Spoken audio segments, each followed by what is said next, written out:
Inaresto ng mga operatiba ng Quezon City District Anti-Cybercrime Team ang isang 33 anyos na babae walang trabaho at residente ng San Jose del Monte, Bulacan matapos itong maaktuhang nagbebenta ng financial account sa halagang 5,000 piso.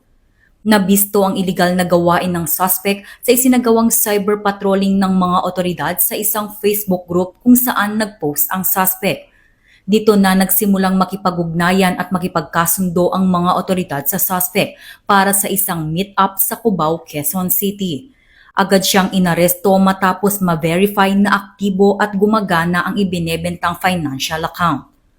Ang suspect ay nahaharap ngayon sa paglabag sa Anti-Financial Account Scamming Act o AFASA.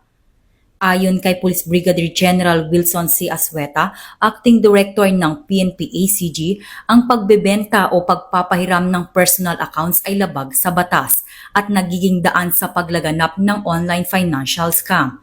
Kaya naman hinihikayat nga ang publiko na itigil ang ganitong gawain upang maiwasan ang pananagutang kriminal. Mula dito sa Campo Crame, ako ang inyong PNN correspondent, Patrolwoman Mary Grace Artizuela, nagbabalita para sa Police News Network, alagad ng batas, taga-taguyod ng Balitang Pulis.